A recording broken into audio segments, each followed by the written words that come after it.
Good everybody, and welcome to Man About Town.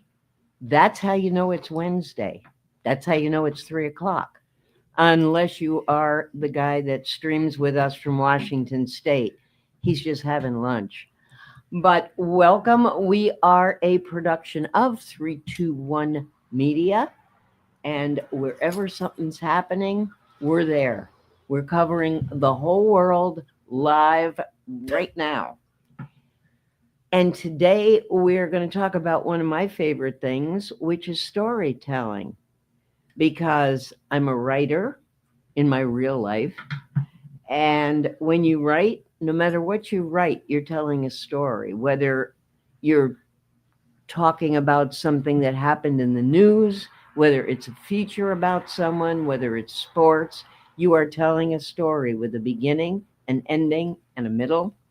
It might be informative, it might be persuasive, it might be just for entertainment. And that's why it's always fun to have the Connecticut Storytelling Festival. So, welcome Ann Shapiro, who is the head story, and you have been for, is it 20 some years? Right? 25 years now, yes. 25 years. Wow, that's a lot of stories. It is. She's going to tell you all about the festival, which is next weekend in beautiful downtown New London. But I asked her, I said, if you want to bring somebody with you, you can. And she mentioned she was going to bring Tom Callanan.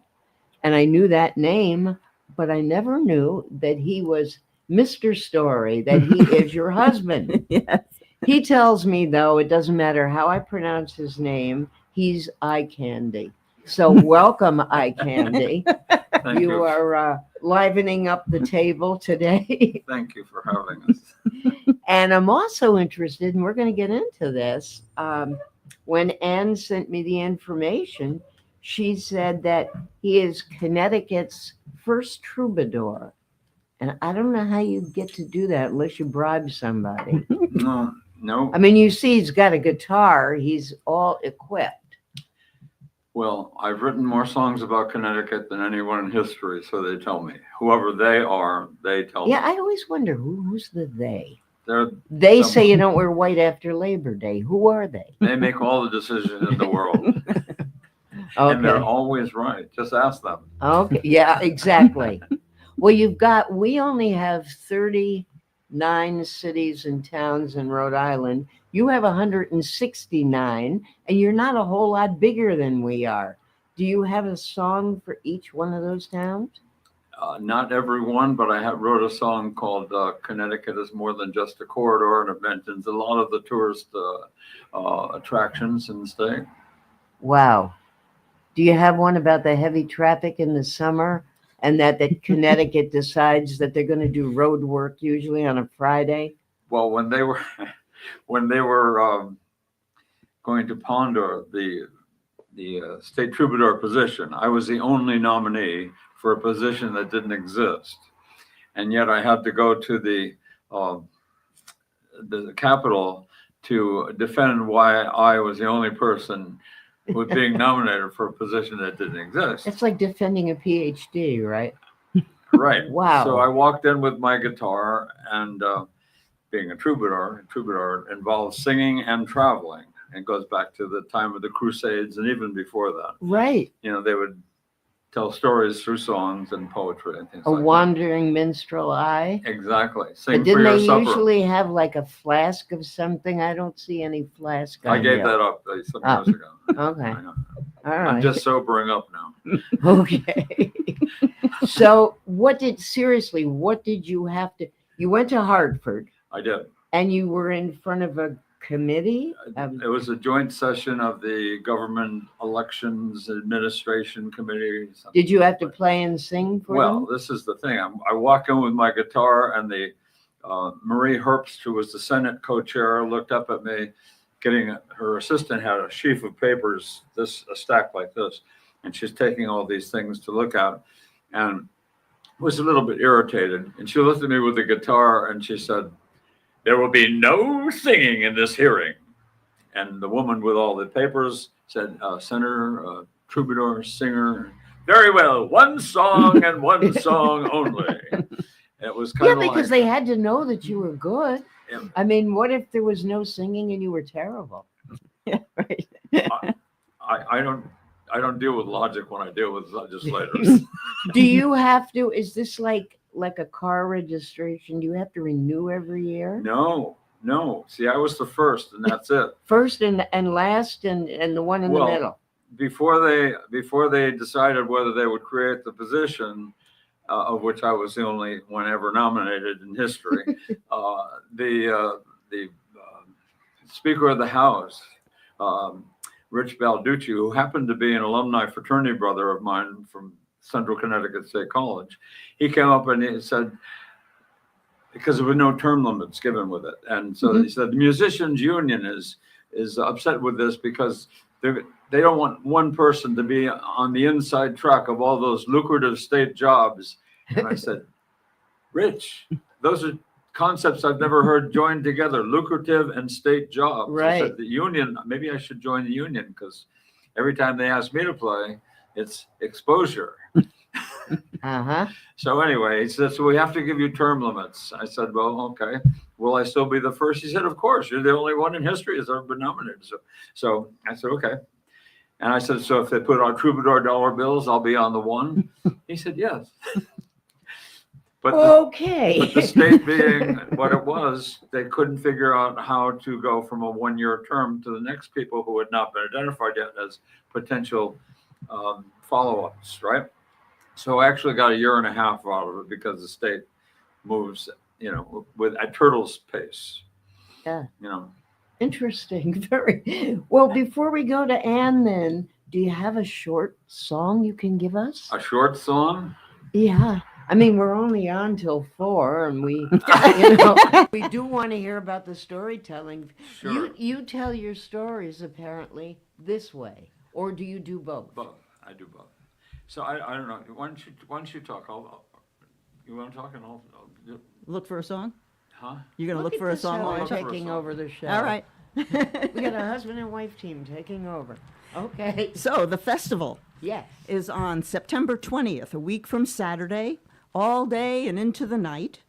Our headliner is Carmen Didi, who is, her parents were Cuban refugees, moved to Decatur, Georgia, where Carmen grew up. She was, I don't know, a little girl when they She moved. must have an interesting accent.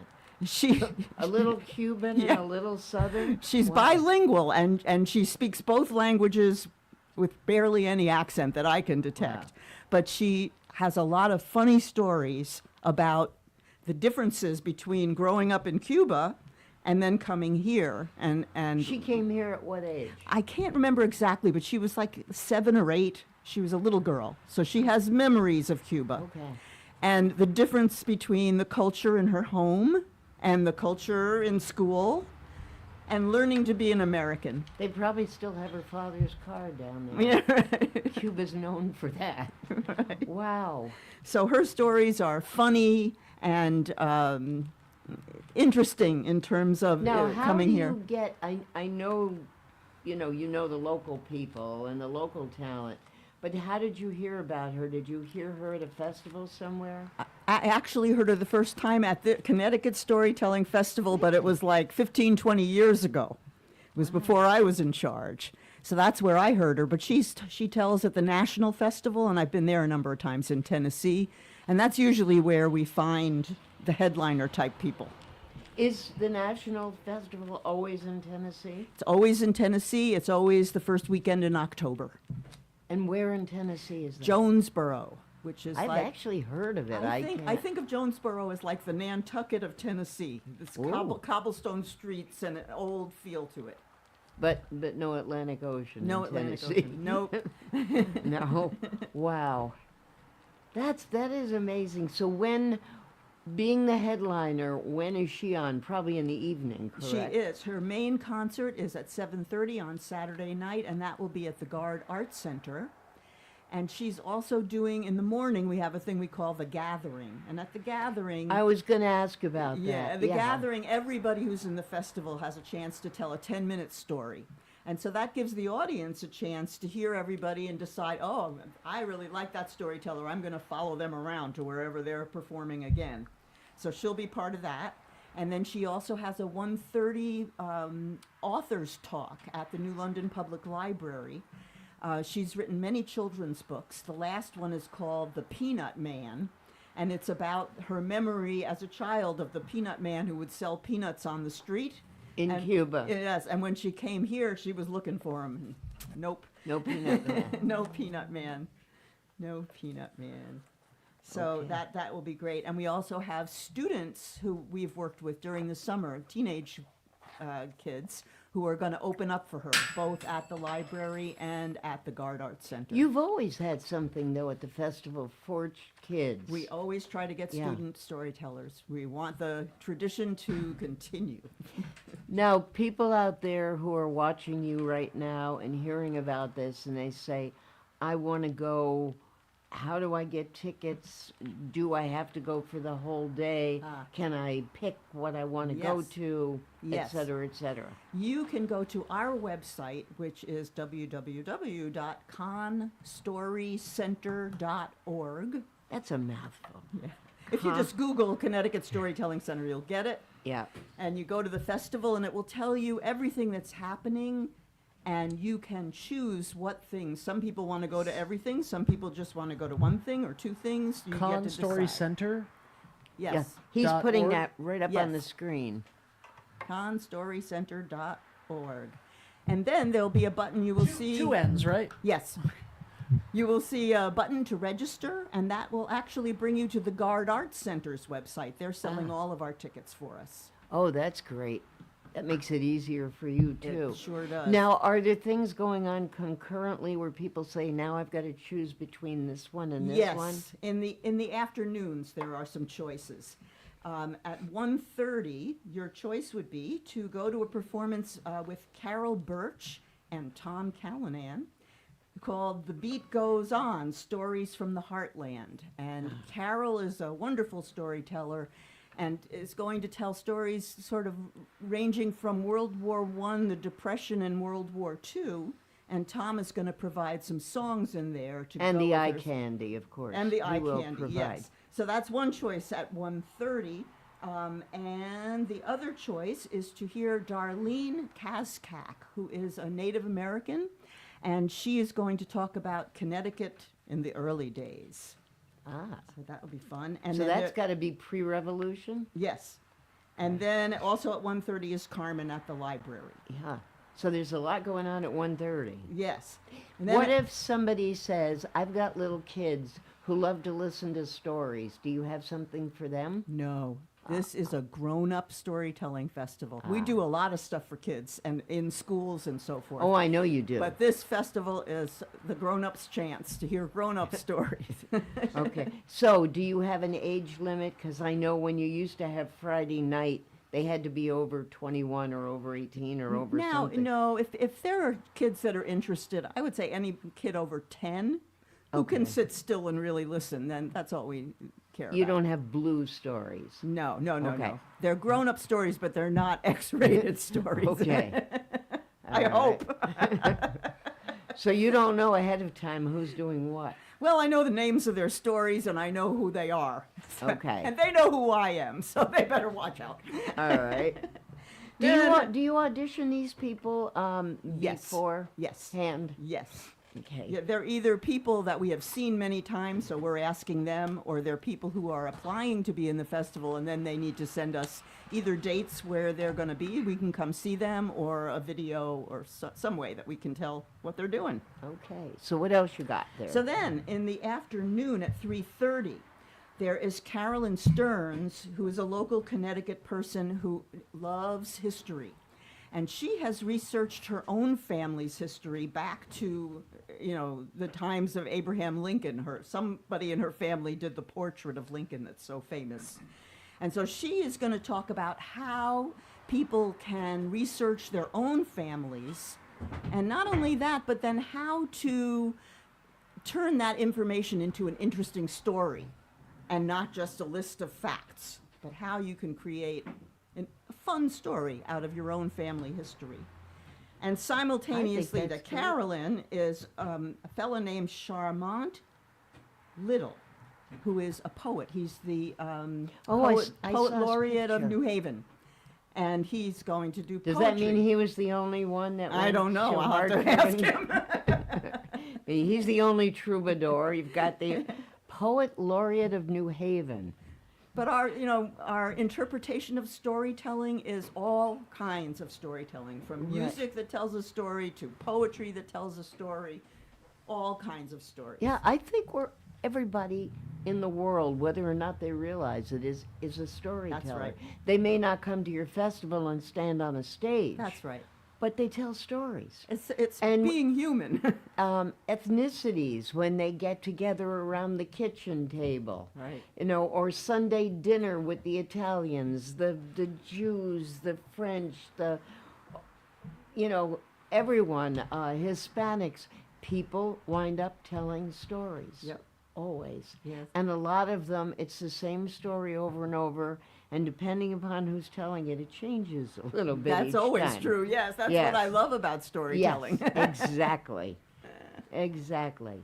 So, Eye Candy, are you ready? I mean, it took you 45 minutes to get the guitar over your head. I found one I write long songs, but this is one of the shorter ones, and it relates to the hearing where I was told I couldn't sing.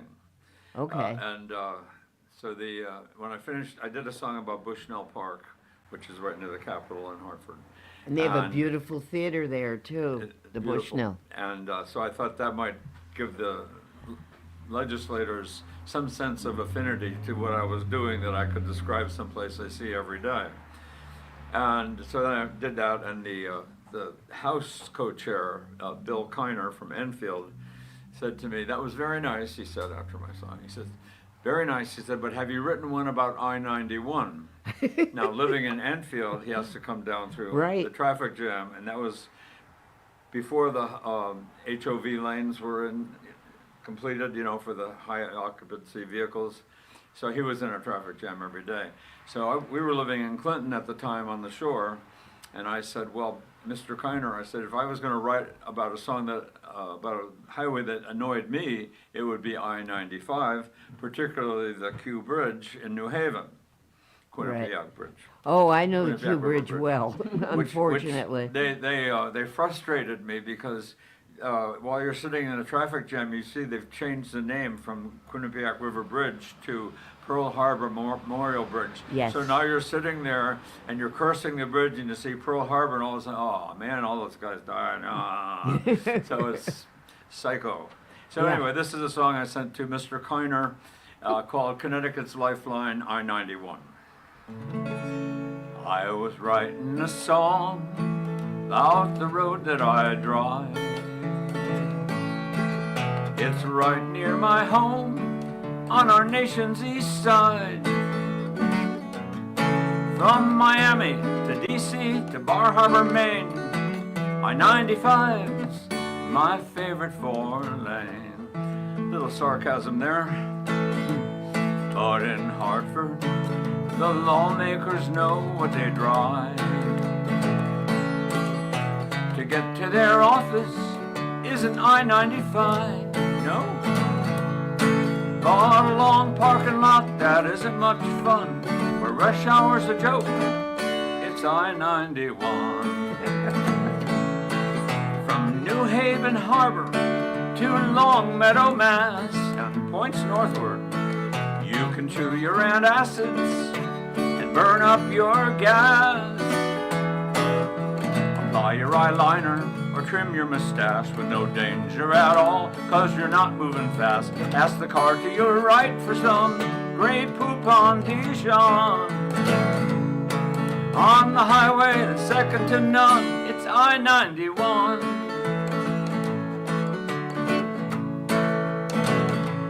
Now a bill proposed me to be state troubadour,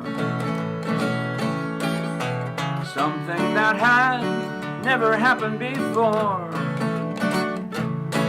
But they told me my bill might not get to the floor, it might not bask in the sun, unless I wrote a song about I-91. Sometimes it's too easy. So for all of you who love it or loathe it, and for everyone who ever drove it, Connecticut's lifeline is I-91, a lesson in patience where the work's never done. From New Haven Harbor to Longmeadow, Mass, and points northward, you can chew your antacids and burn up your gas. Apply your eyeliner or trim your mustache with no danger at all, 'cause you're not moving fast. Ask the car to your right for some Grey Poupon Dijon. On the highway, the second to none, it's I-91. So drive the highway, the second to none, it's I-91. Bravo. Still got it. And they did it. They made me the troubadour. Yeah. What did the guy from Enfield think? The guy that rides I-91. I sent it. I sent it. No, I know you said you I were made sending cassettes and I sent it to him, and he actually I saw him Made at a another. cassette. There's ancient history, Right, Ben. This was a while ago. Dates it was 1991, Yep. and so I recorded it on a cassette and sent it to him and other people of the committee. And I saw him at a later performance. We were doing something. He was there, and he said, "I still am humming that song." That's great. Well, you have an excellent voice. You Well, thank really you. do. And being Irish, do you sing in the Irish pubs and stuff? I too? used to. I haven't done any pubs in a long, long time, but I've got a whole bunch of Irish songs that I do. What are you actually going to be doing at the festival? Well, I'm going to be singing some songs from World War I, some that are known, like a medley of George M. Cohan songs, Right. like Over There and Yankee Doodle Dandy and Grand Old Flag, those kinds of things. One that's not too familiar to people called, wait a minute.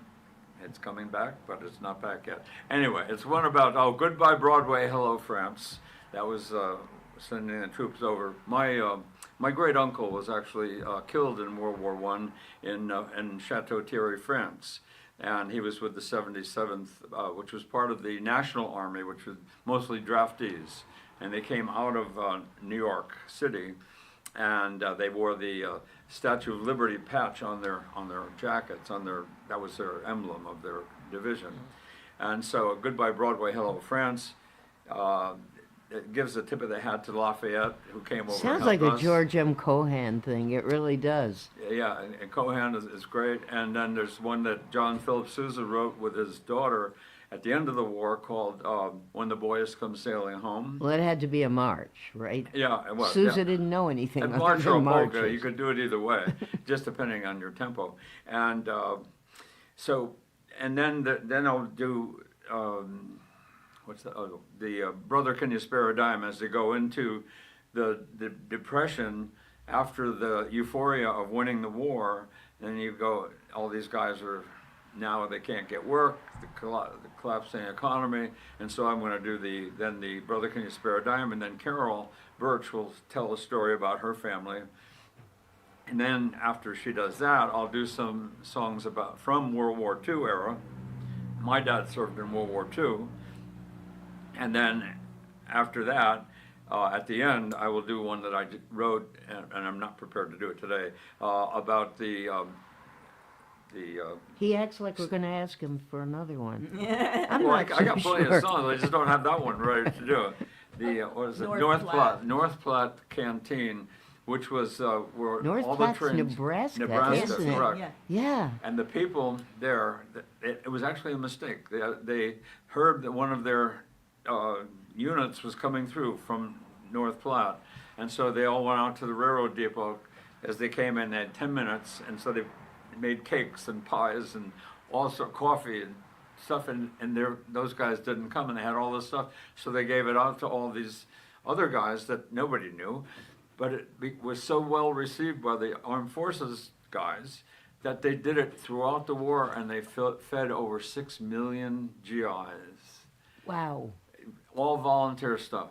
Wow. And money and See, now there's a story that you never hear. I know. It's really a fabulous story. So Carol's going to tell about that story. And this is 130? You're one of the 130 he's ones with 130. Carol? Yeah. Because, boy, that sounds like, I mean, it's a good mix And to all have that, the yeah. story and then your song, which is this story. Well, that was another mistake because when Carol was talking to Ann, she mentioned the North Platte Canteen. I thought, oh my God, I don't know about North. So I got a book, got a video from the public television in Nebraska, learned all about it, not all, but enough to write a song. And then Carol says, oh, the whole program's not going to be about the North, just one little segment of a program. I said, okay, well, I got a nice song out of it, so she wants me to end with that. That song should definitely go to Nebraska. They should Yeah, I'm know going to about send it. it to, I'm going to record Yeah. it and You might get a gig that pays something for once. maybe so, I don't know. You never know. Or just to thank them, because what they did was just so fabulous. And it couldn't happen now with all the cell phones and everything else. That the technology is so divisive. Everybody's individualized now. But back then, everybody got together and they worked for the common good. It was just amazing. The soldiers and sailors, airmen, they were there for 10 minutes. And yet during the war, they would often remember this 10 minutes that they spent there getting Wow. cakes and pies and coffee, and so That they had a somebody piano. cared. Somebody cared. Yeah. Somebody Now, cared. you told us that when you first came in, you were a Marine. Not Yes. were, you still are. Yeah, If once you're a always, Marine, yeah. you're always a Marine. Yeah. And you're Vietnam, correct? I served during the era. I missed going to Vietnam by one man. The guy ahead of me at Pendleton were going for deployment orders, and I was just there in line. The guy in front of Wow. me was the last guy in the quota for Da Nang, and I thought you were going to say you missed going because of your birthday. Remember the birthday lottery then? yeah, no, I Yeah. had number 29 in the lottery. Whoa. So I knew I was going. Yeah. And so I was going to be drafted by the Army, so I enlisted in the Marine Corps. I figured, I'd rather be with the guys that want to fight and won't leave you, as opposed to some guys that don't want to be there and they might desert. Who knows? Anyway, I didn't want to have the dilemma: do I shoot the guy running away from me or the guy running toward me? So I said, I'm going to join the Marine Corps because they don't run away from anybody. You're right. We are going to run away from the program just for a couple of minutes and do a little local business because we have wonderful partners in our area, and it's because of them that Man About Town and 321 Media are around. When we come back, we're going to come back with Tom and with Ann, find out more about the festival, find out again how you can get tickets. We will be back shortly. You're listening to Man About Town on 321 Media. Be right back. Game in a fun and meaningful way? Kiefer's Martial Arts on Granite Street has everything you're looking for. Kickboxing, Muay Thai, Brazilian Jiu-Jitsu, and of course, adult karate. It's not just about getting fit, it's about building your self-confidence, discipline, and that unstoppable feeling you get from all your hard work. Stop in to Kiefer's Martial Arts today to sign up. Are you looking for a fresh cut in Westerly? Step into Rio's Barber Shop in Granite Plaza. Whether it's a classic trim or a trendy new look, we've got you covered. Experience the perfect cut for every age and style in a friendly and relaxed atmosphere. At Rio's, it's not just a haircut, it's an experience. Visit Rio's Barber Shop in the Granite Plaza in Westerly or give us a call to schedule your appointment at 401-315-2208. Your style, our craft, Rio's Barber Shop.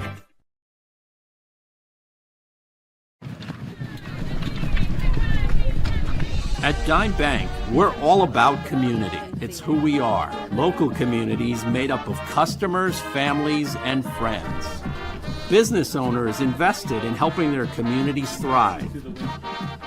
Dedicated employees committed to giving back in ways that go beyond banking. If your banking relationship leaves you wanting more, come join our community. It's your bank, your choice, your dime. Hi, I'm AJ Truck. And I'm Jeff Swiderski with AnnieMac Home Mortgage's Momentum Group, your trusted partner in the home buying process. At AnnieMac, we can strengthen your offer with our innovative program, Cash to Keys, giving you a competitive edge by allowing you to make a cash offer on your new home. Together, we've helped over 1,000 families move into their dream homes, and we'd love to do the same for you. Give us a call today at 401-486-0853 to get started.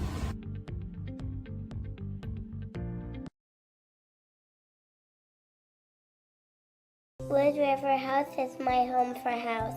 Wood River Health is a one-stop shop for primary medical care, dental care, behavioral health, and social services. We care for the members of our community because they are our community. I'm Allison Crow, President and CEO of Wood River Health. Since 1976, our health center has provided high-quality, affordable health care to residents of Rhode Island and southeastern Connecticut. We are your neighborhood health center. Let us be your home for health. I am Jim Howe. My practice is focused on representing people injured in car accidents, representing people injured in premises liability, represent people in all walks of life. I say all the time that I represent the underdog, and by the underdog I mean the person who is injured and is facing lawyers that are hired by insurance companies. If you unfortunately find yourself injured in an automobile collision or in any other circumstance where insurance may come into play, think of giving me a call. Hi, I'm Neil Anthus, owner of Sound Financial Partners. We're a full-service financial planning practice dedicated to optimizing your investment, tax, and cash flow strategies. As fiduciaries, we always keep our advisory clients' best interests in mind when making recommendations. Whether you're preparing for retirement or growing your business, we're here to help you achieve your financial goals. Ready to start your journey to financial success? Visit us at our Wesley office or give us a call at 401-642-4333. 5 or under. And we are back here at Storytelling Central. And we are with Ann Shapiro. We're with Tom Callanan, known as Eye Candy, or Clumsy. You missed that. We were off the air. And we're going to come back to Tom towards the end of the program because he's got a song about a kitchen table made from a stop sign? Is that what you said? Yeah. How the hell do you must drink. How do you come up with this stuff? That's great. And let's talk more about the festival. It's a week from Saturday, downtown New London. Where do people park?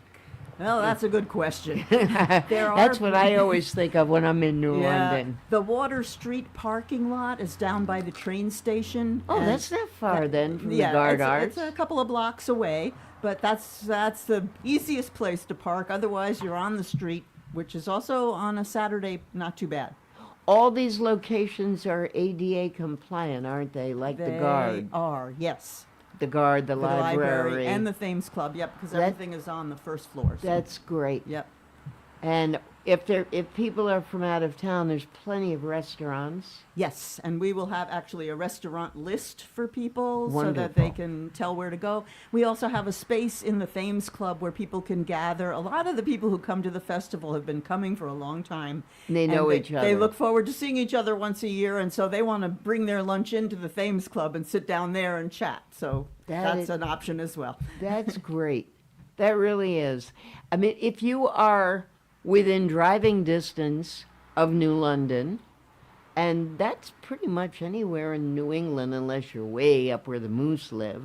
But if you are within driving distance, what a great thing to do on a Saturday that's different.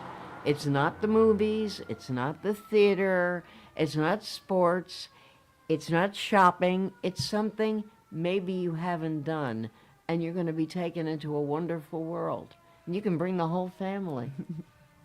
So, how much is one ticket? Is there a master ticket that... No, we used to do a full festival ticket, which we are not doing this year because of the way we're working with the Guard. Okay. So, it is basically $25 for each event. Oh, that's so reasonable. Yeah. That really is. Yeah, so it's not too bad. $25 for each event, and how many events do you have? Oh, let's see. 1, 2, Well, I know 3, you have some 4, that are 5, concurrent. But we have like 8 events. Some of them are concurrent. Yeah. Yeah. So it's not an expensive day. No. Is there a senior price or a children's price? Or Nope, everything's it's all the 25 same, no matter across what? the board, yep. Okay, that's good. What else can you tell us about? You told us Carmen is going to talk about growing up in Cuba, her stories, which are funny stories. Yes. Do you have someone who talks historical, wistful? Yes. Well, historical is going to be what Tom is doing Tom with and Carol Birch, and yes. Carol. And also Darlene Kaskak, Native American. She Yes. will have, I saw her do a lecture, and I was wanting to hear her tell stories, but I ended up hearing her give a lecture. However, her lecture was all little stories put together, because that's just who she is. And she has so much knowledge about Native culture, especially in Connecticut, and will tell some of the folk tales that are from this area, but also we'll talk about the customs and traditions in a storytelling way, if you know what I mean. Do people, it probably depends upon the teller, but when they finish their stories, is there an opportunity for people if they wanted to ask questions? Oh, yes, yes. Because I would think that Carol and Tom, I mean, when they're talking World War I and World War II, they're going to be asked, and I would think that your Native American is certainly going to be asked. Yes. Well, And even the Cuban gal. Yeah, even all of Carmen. them. And because storytelling is such a personal thing, the audience always feels like the storyteller is talking to them, and they are.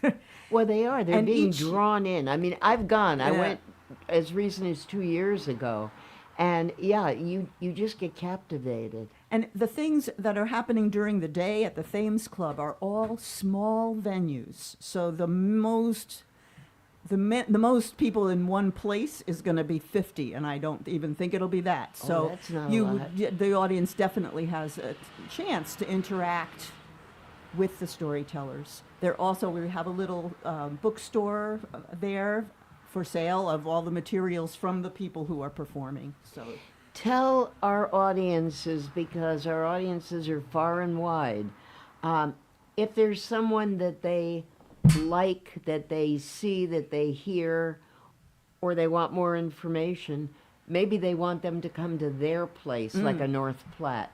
Do they do that directly with that person, or do they go through they Connecticut could do it Story? either way for these folks. I'd be happy Okay. if somebody saw somebody and they didn't know how to reach them, I would be glad to tell them how. And you are out of Conn College, correct? We were for many years. Yeah. but Oh, you're not anymore. No, when the pandemic came Uh-huh. and we all went home, we were home for a year, and then we were getting ready to come back to the office. My staff, we were all really looking forward to being together again, and the college said, well, we've decided if you don't have direct contact with the students, then we don't want you here.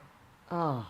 And I thought, okay, that's it. Where are we going? I had no Exactly. idea. And so, to make a long story short, a friend of mine who has a theater company in New London, Flock Theater. Oh, sure. Yeah. Yeah, they perform in the park Yes, there. yes, that's right. Well, Darren has an office at Mitchell College. So I called him and said, can you introduce me over there? I'm looking for a place for the Storytelling Center. He said, I'd be glad to, but let me show you something else first, which was the Thames Club, which I didn't know of really. It's across the street from the Gard Arts Center. It It's sounds right so on classy. It's right on the main on State Street in New Right. London. And it looks like a normal brick building. And you walk in and it's like, okay, where am I? There's beautiful chandeliers. There's mahogany woodwork. It's Wow. a gorgeous, Is gorgeous. that a membership club? Yes. So it's like where the old guys come in It was a and have gentleman's club for have their a long sherry time. at 4 o'clock That's and right. cigars. And It was like that for many years until I think it was like the 1960s when they finally allowed women to join. Yeah, well, you said you were a hippie, so Yeah, right. you were probably in there burning your bra or something, right? Anyway, so when he showed me that, I said, well, how would this work? He said, well, you would become a member of the Thames Club. And then the storytelling... You being you personally? I personally, or- but the okay. Storytelling Center Right. gets my membership for me. And that gives us an office on the second floor. So we have a room that's our office. We have a library they've given us access to, so we have Oh, this- 800 books of storytelling that we needed somewhere to put. So that goes there. 1,800. 800. Oh, 800 books. That's still a load Yeah. of them. And if you're a member of the Storytelling Center, you have access to those resources. We also have a room in the attic to hide all our stuff we don't want to see, our signs and sound systems and stuff like that. And we can use the building as long as we sign up first. So the festival, we're not paying anything to use that space because we're members.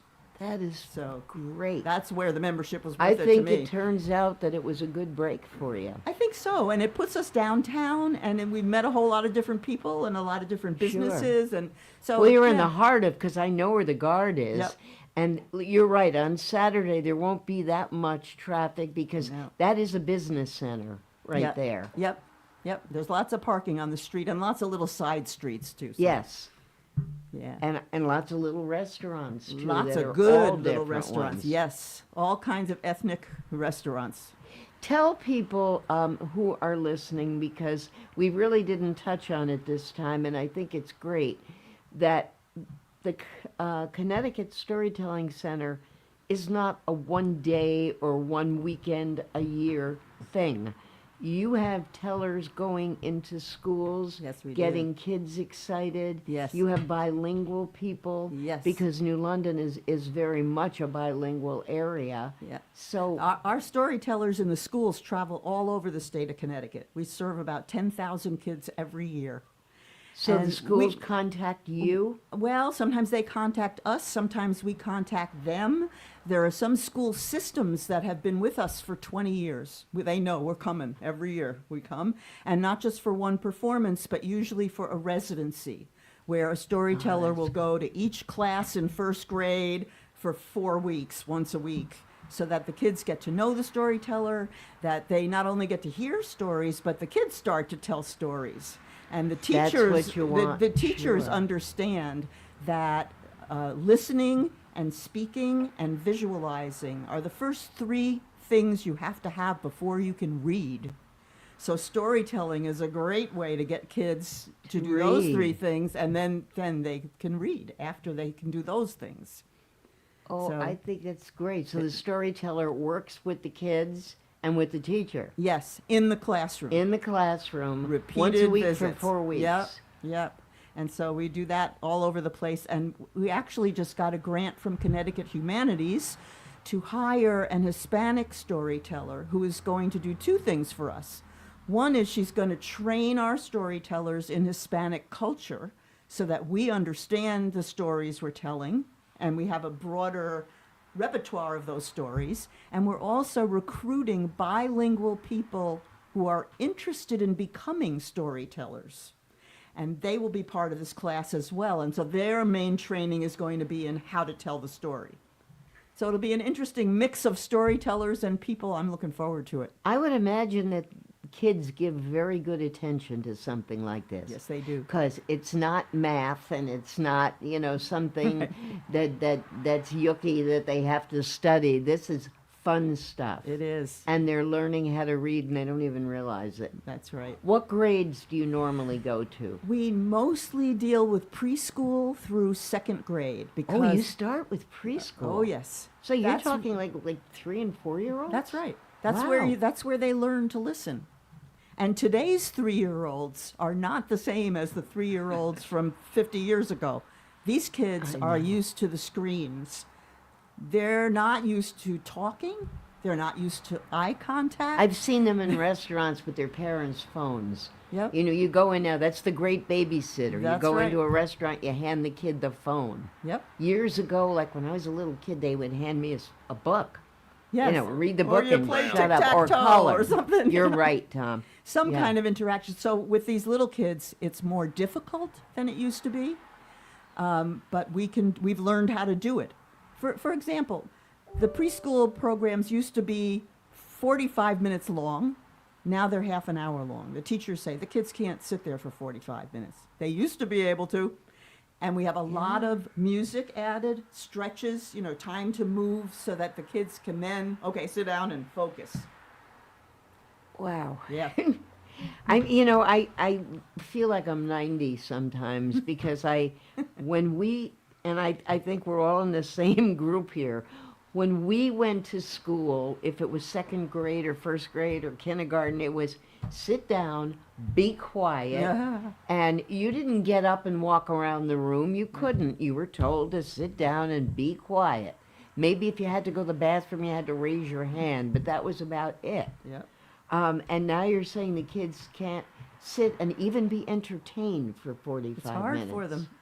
They're not used to person.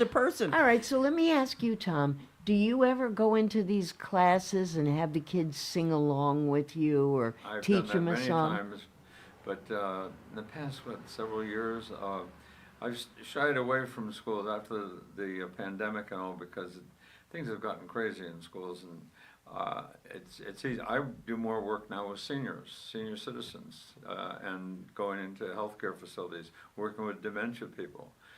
Bringing them back. Oh, music with the is music mends minds. Music It and does. humor, and things like that. I've had Sure. tremendous success with that. So I've kind of left the school stuff and deals with the kids. Even though I taught junior high school after I got out of the Marine Corps. What did you teach in junior? English and reading. Wow. 7th and 8th graders. And I'm sure it was way different then than it was. is now. I can tell you who caused all these white hairs. Some of them are still there in 8th grade, waiting for Social Security. Yeah, you know something, it's kind of sad too when you think about it. I mean, there are kids today, they cannot write, they cannot hand write with a pen, or if you give them a check, they don't know what a check is. Right. And if they're going to sign their name, they just go like that. There's no cursive, and even reading, I mean, we have people once a month here from the library, and they work very hard, their youth department. They have little kids, they have story times, and then they've got the preteens and the teens, and they put a lot of emphasis there because it's not always put there in school. Just something. All right, we got time for a song, and then we'll get back to you to close us down. So what's this song going to be about? This is about the kitchen table? Yeah, with it's called that old stop sign table. We had an insurance person setting So up. this is based on your own table? Yeah. Yes. It had a tablecloth on it, and woman who was a friend of ours. She had left teaching and was now going into insurance and all that stuff. And so she was sitting there. Even with friends, I hate salespeople. so I tried to distract her. We're leaving, Ben. Distract her and said, "Oh, lift up that tablecloth." And she did. It said "State Traffic Commission" on the side. It was an actual stop sign that my roommate in college and I acquired. Very important word. I have a very good friend who lives here in Westerly, and her daughter went to the University of Hartford. She has since graduated. She's up in the Boston area. But when she was a freshman, she went out one day with her roommates and acquired some signs. Mom got a call from the Hartford Police Department. So anytime I see a sign on the road that's been hit or something, I think about her. Yes. Well. Yeah, well, I don't know how it got in our apartment, but Of course not. It had nothing to do with the fact that my roommate was an industrial arts major and had a whole set of wrenches in his vehicle. But no, we're not. I'm going to tell that story to Janitra because she's now 42 and she will appreciate that story. So this is basically true. Back in 1968, I acquired a 4-foot stop sign.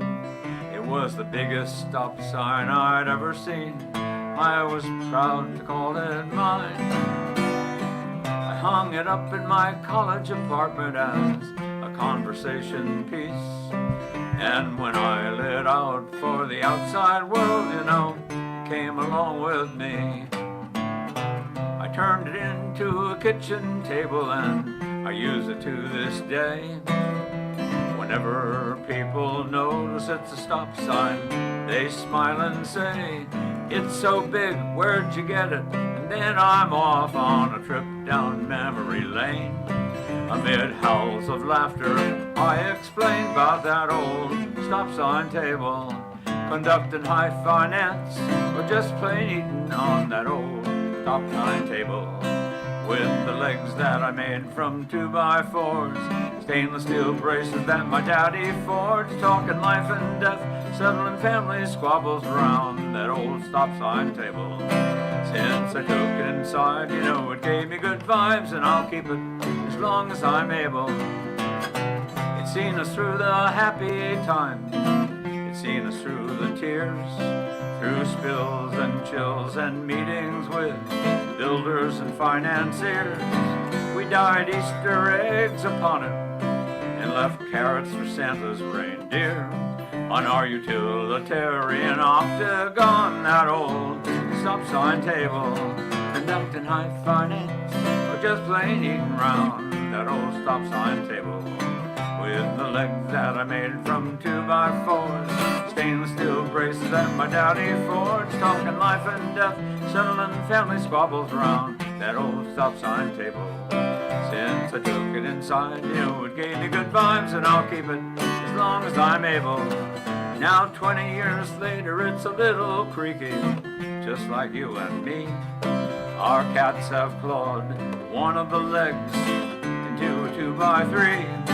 Still it handles the weight of our daily bread. It's a funky but faithful friend. And one of these days I'm gonna take it apart and make it like new again.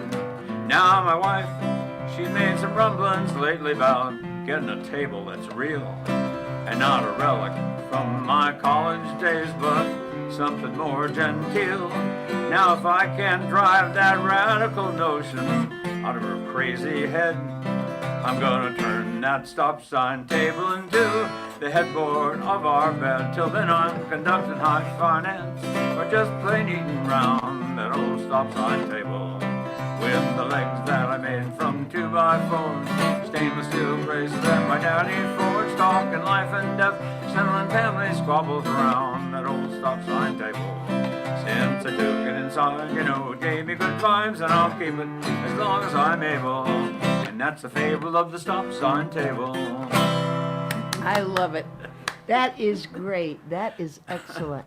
So, have you written every song that you perform? Today? Not just today. I mean, when you're performing. Oh, I've written over 100 songs about Connecticut alone. I've written all Yeah, I kinds know of you different said. songs. Wow. Yeah. I'm smarter than I look. What rhymes with modus? Sorry? I'm just thinking of some of the towns in Connecticut. What rhymes with modus? Nudist. Nudist. There you go. Yeah, Nudist and modus. Yeah, Get let's you see. in the modus. Putnam would be okay. North Grosvenordale. There's one that I guarantee you didn't write one about that, did you? The big dead beached whale in North Grosvenordale. You're very good. Chester would be probably. How come you looked up at me when you were talking about, like you and me? One of those lyrics where the table is creaky. Like It was just a twitch, Yeah. He knew not to look at me. You've got about 5 minutes, and why don't you sum up again the date, the place, where it's all happening? If they wonder whether they should go to the Guard or some other place, that's on your website? Yes. So it is Saturday, September 20th. We start at 10 a.m. We go through the whole day into the evening. If you were just coming for the evening program, you would go to the Guard. Anything else, you would come to the Thames Club, which is 290 State Street, right across the street. Across from the Guard. Yep. And there'll be signs up that says Storytelling Festival. You will be able to find us, and you can register on the spot, or you can register online by going to our website, www.constorycenter.org. But they can buy a ticket there. They can. We prefer if you register only because the venues are small, and so at some point we may have You have to cut say, it off. Yeah, right. Yes, Tom. And the train station is right at the end of State Street, so anybody coming in without a vehicle, they can find Walk right a up the place block. That's right. to just walk up the street to the place. That's Don't have right. to worry about But if you parking. go the wrong way, you're going to wind up in Long Island because Yeah, right. that's also where the ferry goes That's from. right, that way. that's right. So, Two yeah. ferries out there, yeah. Now, this really sounds absolutely great. And you were talking and I was thinking it's a dying art. And then I said, no, shame on me. It is not a dying art. I mean, that the It is not a cavemen dy- told... It's not a dying art, but because I think it's just human to tell stories. It But is. the storytelling festival itself has gotten smaller and smaller over the years, especially since the pandemic. And I'm not sure what all the reasons are, but if you want a place to meet other people and to hear stories that may be personal narrative, but are universal in their themes and all kinds of ways of telling stories, come see us. Yeah, I mean, that's when I hear stories, there is no better compliment you can give a storyteller than saying, that's just like it was in my house, Yes. or I remember that, or, Yes. oh my God, I haven't thought about that in years. Sometimes we do a program called Story Triggering, which we're not doing this festival, but it's exactly that. That's what that that somebody is. will tell a story and then we open it up to the audience because Yes. we know they're going to think of something. Exactly. Yeah. Exactly. Unfortunately, people aren't talking to each other anymore. Yeah, exactly. I was going to reach in my purse and pull out a phone. That's what they're doing. Yeah. They're texting and I mean, nothing is worse than when you see the school bus, and it doesn't matter what town.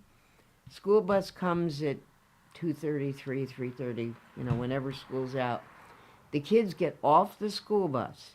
They have been on the bus with their friends sitting next to them. Yeah. One friend goes this way, one goes that way. They both pull out the phone and they're texting each other. Or they're sitting at the lunch table or at Yeah. home in the same room, Yeah. texting people that are right there. I was going to say, in training our student storytellers, the hardest thing for us to teach them, and I hope we've done it, is we need you to look at the audience. Yes. They will tell the story and they contact. can't. They said, that's so hard. We don't want to look at the audience. Oh well, my then God. look over their heads, but don't look at the floor. Right. Oh, Yeah. that's sad. Yep. I mean, I was trained, my degree's in theater, and everything was eye contact. Sure. Always eye contact. Well, and that's the other thing, too, that these kids are, most of them this time were from a theater camp, so they're very wise in theater acting. But if I said to them, I don't want you to memorize the story, I want you to know it, and I want you to tell it your own way. You may tell it a different way every time. That's okay. And that was hard for them, too. Exactly. Give me my lines. No. You No. figure out how to tell this one. Oh, that's... Yeah, because if they were talking to their friends, if they were having a pizza, or they were sitting on the bus, or they were at home, they wouldn't be looking at lines. They would No. just be telling them Right. from their own memory. Right, and you want the story to be yours, even if it's a folk tale. You're going to tell it your way. Exactly. Yeah. Oh, folktales are great because they're not necessarily always true, but they're sure interesting each time around. Yes. They really are. Tom Callanan, Ann Shapiro, thank you so much. I expect to get there on if it had been this weekend, I couldn't, but on the 20th, yes. It's Great. going to be hard to choose. I definitely want to hear Tom and Carol because I think that's such a great mix, what you're going to be doing. You'll be happy. Yeah, it's But going to be a good program. everybody has different things, and yay, and a shout out to the Guard Arts for doing what they're doing. Yes, we thank them. We are going to be taking a break, and then when we come back at 4 o'clock, hopefully the Granite Theater is going to be with us. They're bringing. I hear little noises. Little elves are coming in. Yeah, I saw a Yeah, little elf. we're getting a bunch of people in here. So thank you so much. You are Thank you, listening Rona. to Man About Town. Please stay with us through the break, and we'll be back with Dinner with Friends, the next production at the Granite Theater.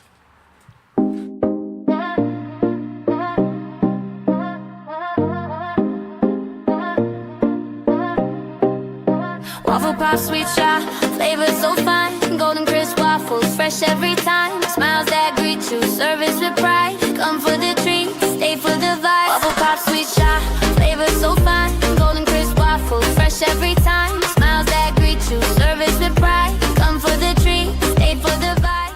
Make your house a home using quality paints and stains. Achieve long-lasting color and beauty with premium products from Benjamin Moore, available only at locally owned stores like ours. Elevate your home interior with Aura, Regal Select, and Ben Paint, or give your exteriors protection from the weather with Element Guard and new Woodlux exterior stains. No matter what you choose, we know you'll see the love. Visit us today to get started on your next project. Westerly Paints, 85 Franklin Street in Westerly, or call 401-596-8333 and visit westerlypaints.com.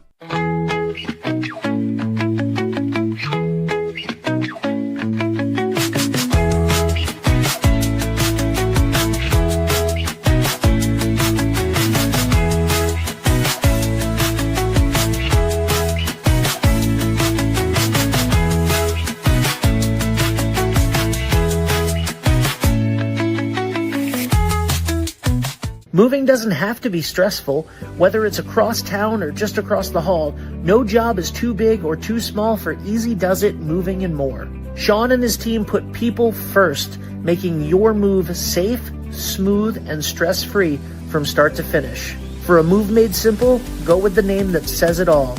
Easy Does It Moving and More. Call us today at 401-545-6078 or go to easydoesitmoving.com. Hi, I'm Chris Kozłowski, owner of Broadview Florist and Garden Center in Dunn's Corners. For over 40 years, our family-owned business has been your go-to destination for beautiful, custom-made floral arrangements. Whether it's a special event or just to brighten up your day, we create highest quality designs tailored just for you. Trust Broadview Florists to make every moment unforgettable. Visit us today or give us a call at 401-322-0390. Go to the beach. I wanna go to the beach. Cold weather sucks, let's get some relief. I'm telling you it's well within our reach. Take me to the beach today.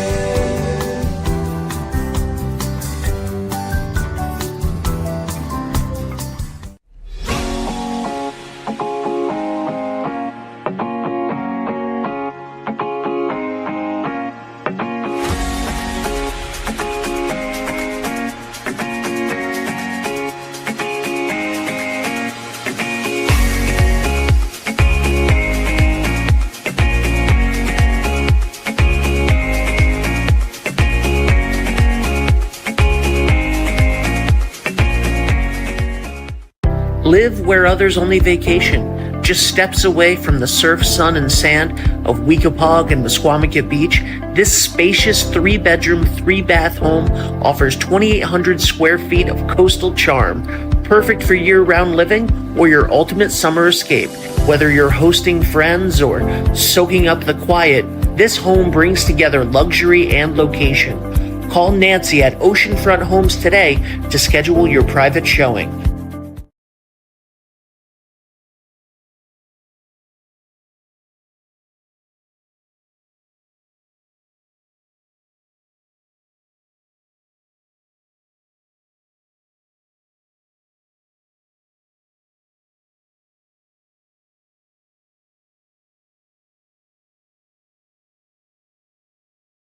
D&V Mechanical specializes in the installation, maintenance, and servicing of Mitsubishi ductless mini-split heat pump systems. We are certified by Mitsubishi as Diamond Elite Contractors and factory trained and up to date on the proper procedure of the installation and service of Mitsubishi ductless heating and air conditioning ductless heat pumps.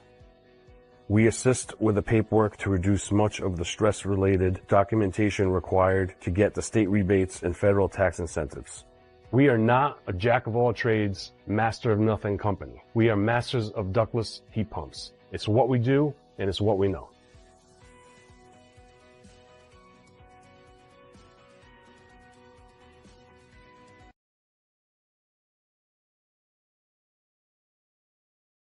What's going on, everybody? It's Patrick down here at the Wireless Zone at Dunn's Corners at 224 Post Road, and everybody down here is getting the brand new iPhone 16. We have it here in stock. The best part is right now, if you trade in your old phone, you get it for free. We got deals all weekend, awesome savings. Come on down and see us, 224 Post Road, Dunn's Corners, Verizon Wireless Zone. We'll see you soon.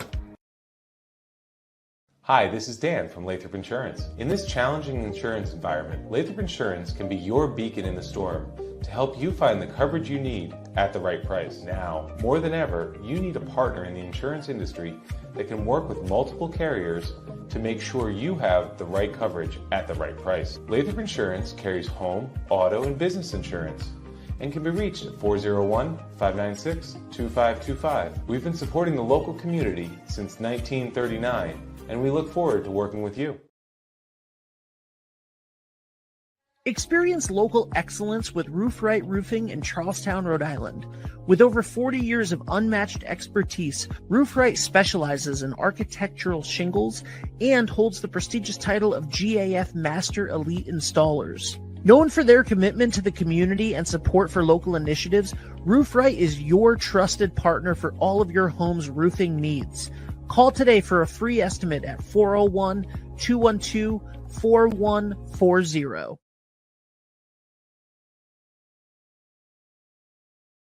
Bring the kids. Bring Grandma and Grandpa. Heck, bring everyone. And come to the Misquamicut Fall Fest in Westerly, September 12th, 13th, and 14th at Misquamicut State Beach.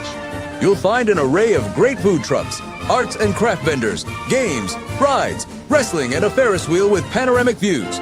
Plus, tons of great entertainment all weekend long on the main stage. It's an amazing endless summer at Misquamicut Beach with Fall Fest. Misquamicut.org. Wood River Health provides medical, dental, and behavioral health care to over 10,000 people a year, even when they can't afford to pay for the care they need. The cost of providing health care services has increased, and the grant funding we receive doesn't fully cover the cost of patient care. We, like other community health centers across the country, count on community support to keep our doors open. With your help, we can keep serving as a safety net for your neighbors. Will you help us invest in our mission? Support a local cause you believe in when you open any new checking account at Washington Trust. Whether it's providing housing, ensuring no one goes hungry, or teaching tomorrow's leaders, we'll donate $25 to a local nonprofit on your behalf and give you $200 after 2 direct deposits. So open the checking account that's good for you and good for your community. Washington Trust. What we value is you. Member FDIC. And we go from storytelling to truth-telling. I am here with 3/4 of a cast of Dinner with Friends. I don't know how Tom, who was just here, he said to me, "Dinner? That's strange." I said, "No, with friends."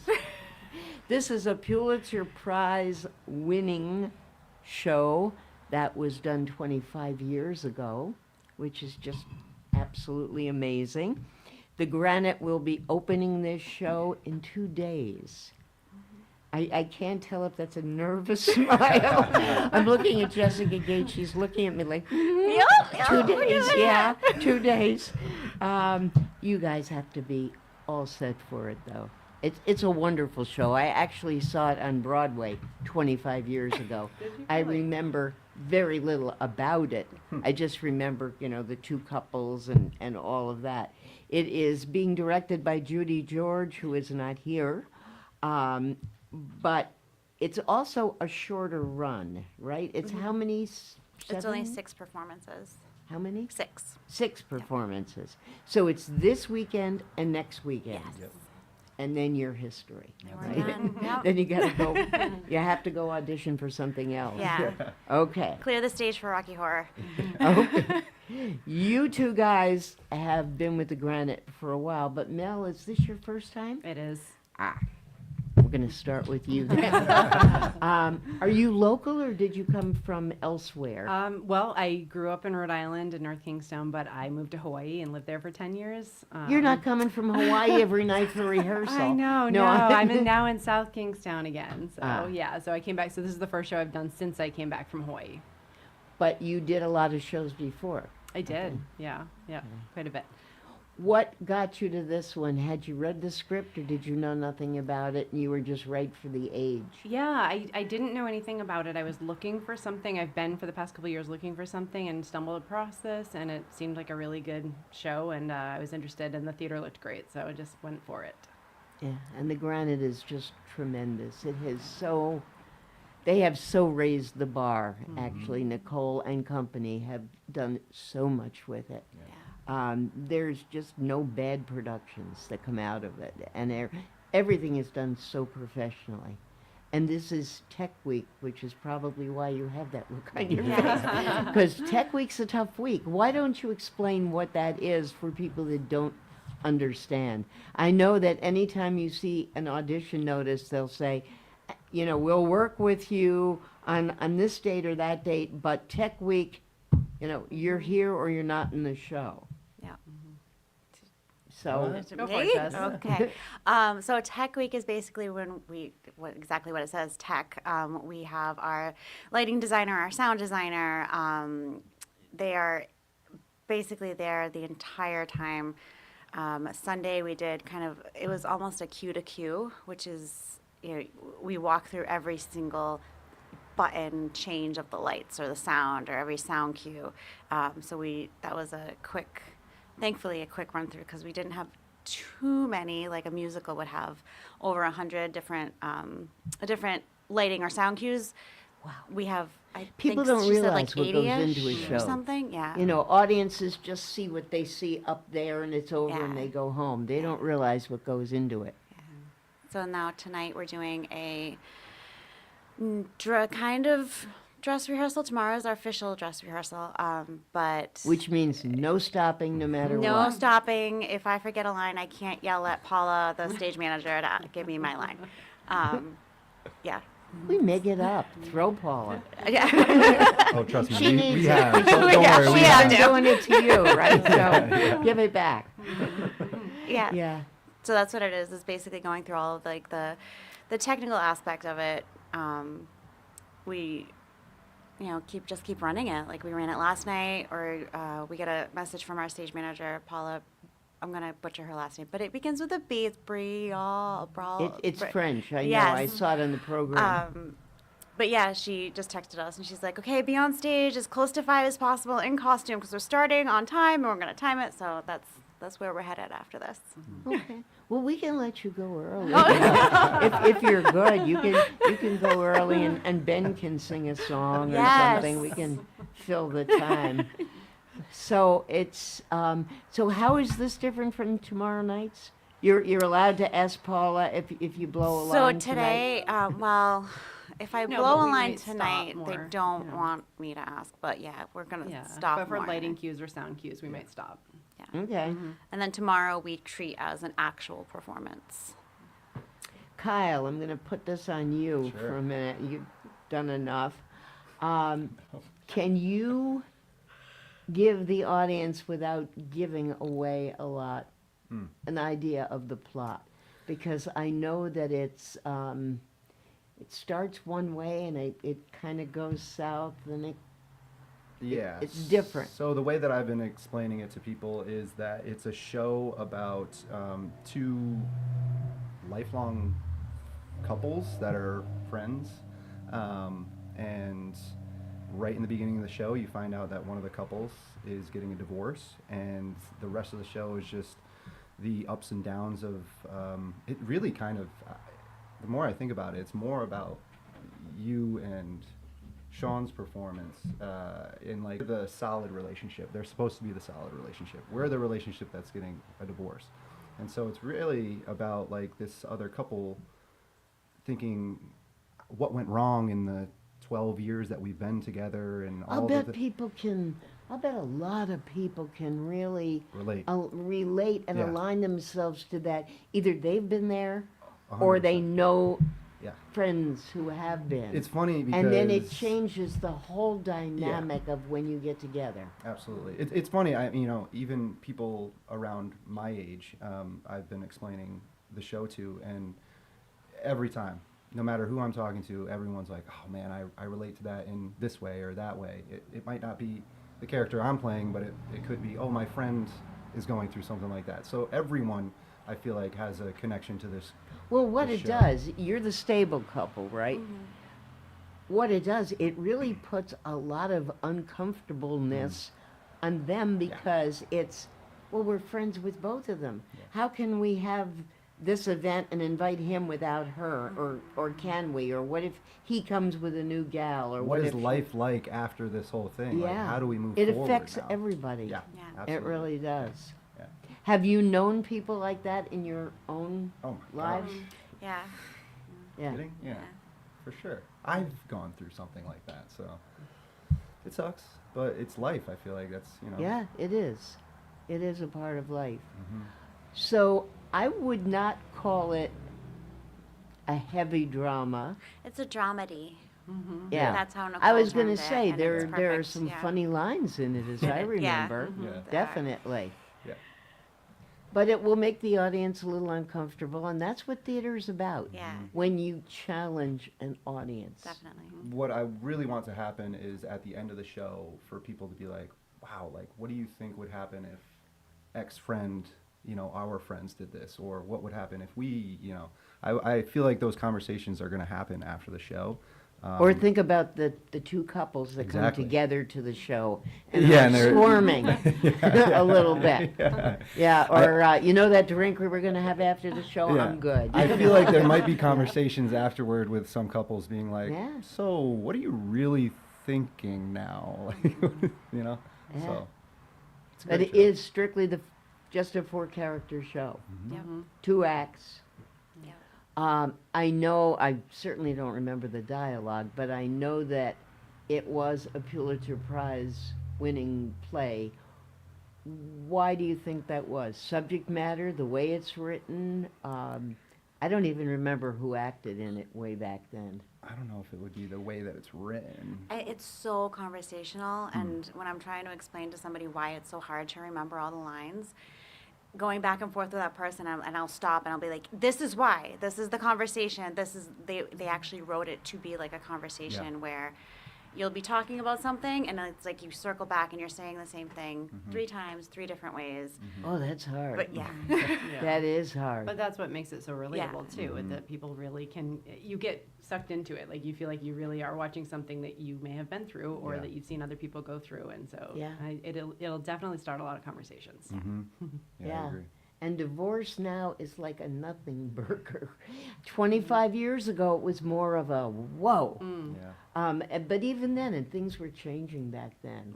But now it's, I don't know, people sadly have throwaway marriages, throwaway relationships. It is different. As characters, you have kids, right? Yes. Okay. Both couples. Yep. Are the kids friendly, or is it going to impact their relationships? Is that brought up at all? Honestly, we It's don't really see the kids at all. It's just No, I us know on that. But there stage, is a but there small are- line that you and the scene with just you and Tom and Gabe, they reference how the kids, one of the children is having like a hard time with it. Yeah. Mm-hmm. Yeah. And that is real. That is Yeah, very and, real. I don't think the show really goes into that too much at all. It's really just about like the couples initially, because it only goes from a couple months span in the present. Obviously, there's a scene that we go to the past and see how Tom and Beth first met, and how that situation kind of unfolds. But I know it's there really are a just lot a couple of months. scenes. Yeah. I helped them and I proofread the program, and I'm looking so and so's living room, so and so's bedroom, Yeah. so and so's out here.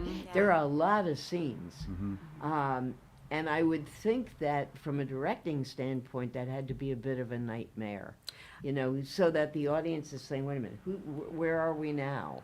Yeah, and Judy I think she did an excellent job trying to turn the Granite into a black box, Mm. which is like the more intimate space. Yeah. And that way we don't have these horribly long scene changes that you're sitting there waiting in the dark for ages. Oh, that's good. So I can the think of fir- some old Granite shows where you Oh, were. yes. Yes. Yeah, it was like little intermissions. Mm. Yes. Yeah. Yeah, no, it's pretty quick turnarounds. Definitely less than 3 minutes, 5 minutes. Oh yeah. Yeah. Much No, less than even that. much. Yeah. Quicker than I that. think the longest scene changes Between you guys. when I have to actually like physically change my clothes from one scene to the next. Wow. Very quick change around, yeah. Do you? And that's right. You don't have dressers back there, or do No, you? well I have You- Mel. She helps me. I'm only saying that because I recently saw Theater by the Sea's Heartbreak Hotel, and there is in the first act there is one number which deals with Elvis's film career, and he does 6 changes within one song. And I know they had to have dressers back Oh, then yeah. because we're not talking about like an extra hat or different shoes. I mean, complete. And that's so hard. It's impressive Again, to do, people right? don't realize what goes into a show. Yeah. They don't. Yeah. So good for you. That you the zipper doesn't catch or the buttons No don't zippers. fall off. Oh, We're that's still good. perfecting it, but she's much quicker than I am at changing the outfit because we're both in the 2 scenes back to back. Yeah, it's challenging. Yeah, that's tough. The guys always have it easier. It's true. Much yeah. easier. Okay, it's because of the way that the scenes are set up. It's not That's- like that. yeah. I've heard all that story before. Yeah. So, you were also in the Shakespeare in the Park thing. I was. You've yes. been working a lot. I've been trying to. Well, that at least was a script. You Yes, were holding we it. were holding So the script. you I didn't have to be memorize it. Learning all that and then learning this Yes. on top of it. Yeah, that was a super fun experience, but it was very stressful because that was the week Judy was like, "Let's everybody off book," and I was like, "Oh." Now all right, that's a good question for all 3 of you because everybody's different. How do you, there's only one Ken Ko. I don't know how he learns lines like he does. I just want to tell him I want to slap him every time I see him. Love Ken. But everybody has a different way of learning lines. Now, Mel, you've been in theater before. What do you do? So I record everything. So I record the entire play, and then I record everybody else's lines except for mine. But I leave the pauses in there, so that way I can do it and I can practice. And it's What a brat you are. They hate it. Oh yeah, she was off She book was like the off book second the second week. It was yeah, insane. yeah. And we're just like, okay, Yeah, well. that's how why I you don't know have everything. filler shoes with water. I can't believe Yeah. you do that. I also just have I like mean, a I was photographic with memory, you so when it's you easy. said Yeah. recording it, and then when you said accept mine, and Yeah, no, it's good. Craziness. That's the best way to do it. I'm telling you. well, it's the best way for you. For me, What about exactly. you, Yeah. Kyle? So we actually record. So the first table read, we recorded it, and so I've just been listening to that constantly over and over and over and over and over. So much so that I learned. You learn everybody's everyone's lines. lines, yes, which is Yeah. kind of in a way better for me at least, because at least if someone skips a line or drops a line, I know, okay, I know where I am in the show. I'm not, so I'm not missing out or messing someone else up. You know what I mean? But because I also wouldn't take the time to record other people's stuff. I'm sorry.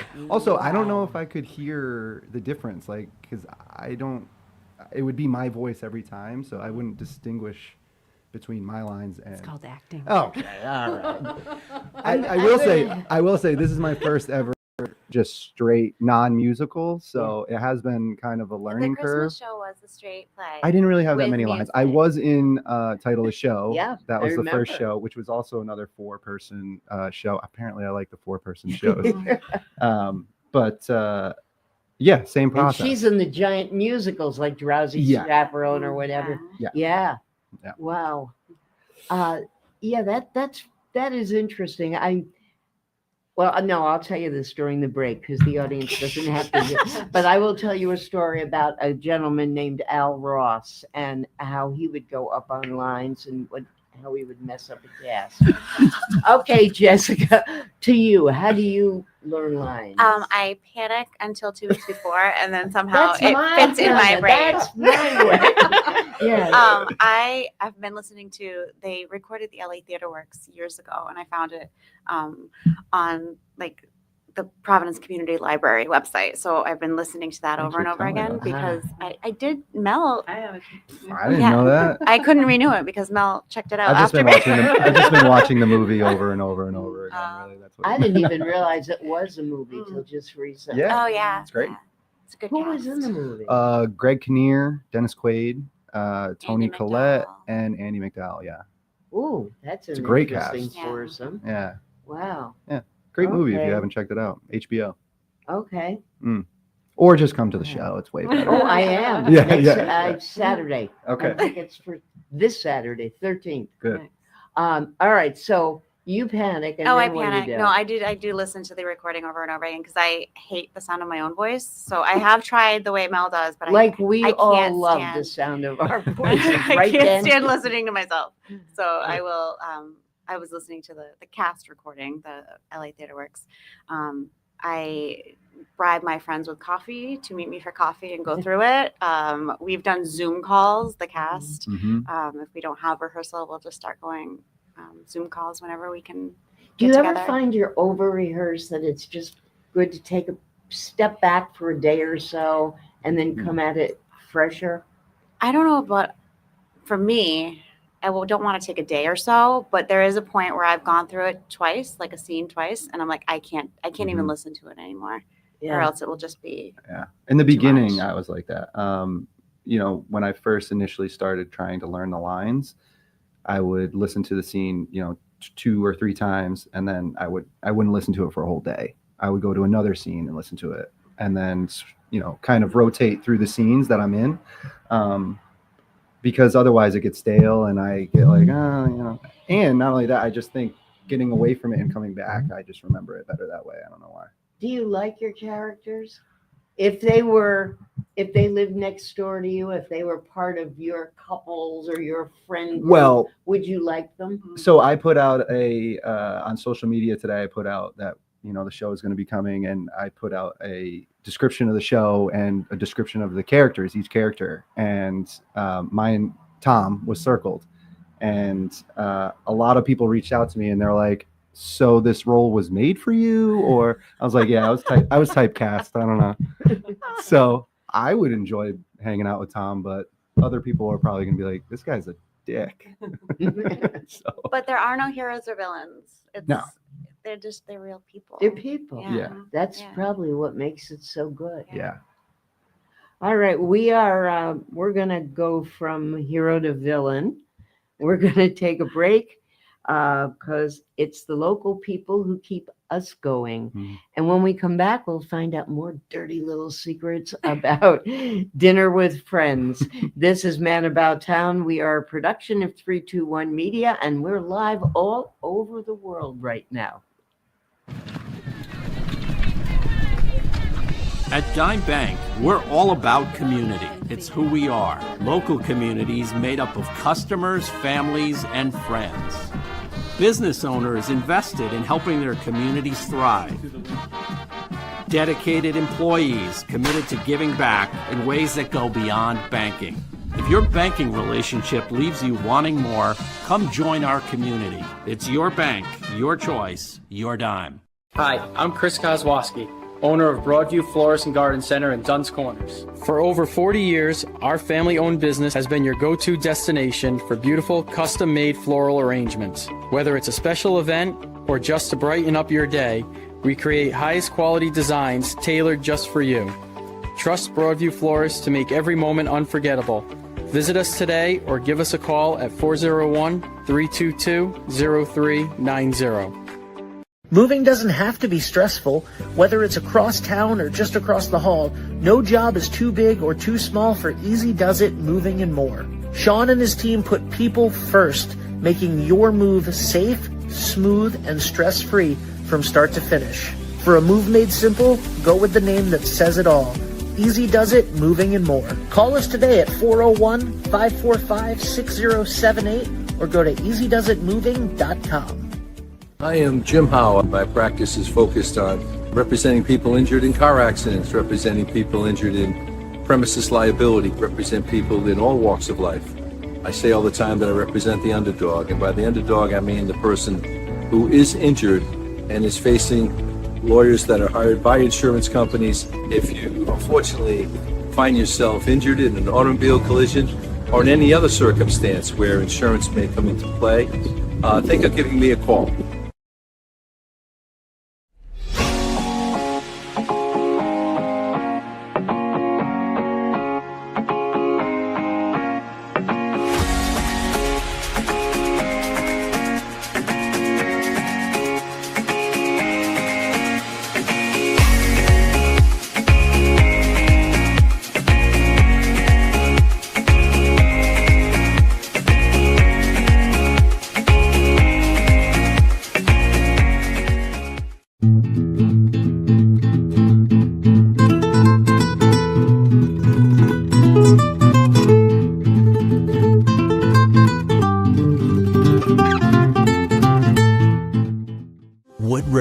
Provides medical, dental, and behavioral health care to over 10,000 people a year, even when they can't afford to pay for the care they need. The cost of providing healthcare services has increased, and the grant funding we receive doesn't fully cover the cost of patient care. We, like other community health centers across the country, count on community support to keep our doors open. With your help, we can keep serving as a safety net for your neighbors. Will you help us invest in our mission? I'm Dale Sold, the owner of Shoreline Painting and Cabinet Refinishing. My vision for the company has always been to elevate paint contracting. When you call, you get a live person. Typically, we have estimates out the same day. We have really good communication with our customers daily. We make sure you're completely happy before we leave the project. We service residential and commercial customers. The commercial work we do is typically more community-oriented. We just completed a expansion of our shop. We added 3 more spray booths to allow us to increase capacity. You can find us at 77 Stillman Ave in Pawcatuck. You can find us on our website at shorelinepaintingri.com, or you can call the office 401-834-1684 to book an estimate.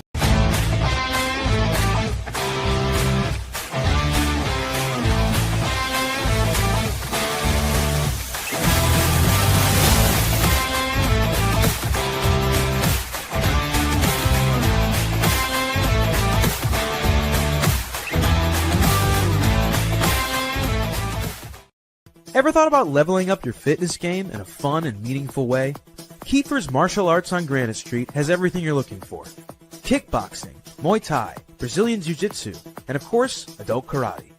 It's not just about getting fit, it's about building your self-confidence, discipline, and that unstoppable feeling you get from all your hard work. Stop into Kiefer's Martial Arts today to sign up. Are you looking for a fresh cut in Westerly? Step into Rio's Barber Shop in Granite Plaza. Whether it's a classic trim or a trendy new look, we've got you covered. Experience the perfect cut for every age and style in a friendly and relaxed atmosphere. At Rio's, it's not just a haircut, it's an experience. Visit Rio's Barber Shop in the Granite Plaza in Westerly, or give us a call to schedule your appointment at 401-315-2208. Your style, our craft, Rio's Barber Shop. Hi, I'm AJ Truck. And I'm Jeff Swiderski with AnnieMac Home Mortgage's Momentum Group, your trusted partner in the home buying process. At AnnieMac, we can strengthen your offer with our innovative program, Cash to Keys, giving you a competitive edge by allowing you to make a cash offer on your new home. Together, we've helped over 1,000 families move into their dream homes, and we'd love to do the same for you. Give us a call today at 401-486-0853 to get started.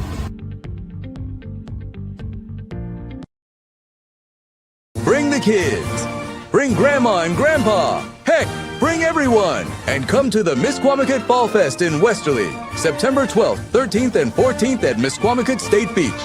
You'll find an array of great food trucks, arts and craft vendors, games, rides, wrestling, and a Ferris wheel with panoramic views. Plus, tons of great entertainment all weekend long on the main stage.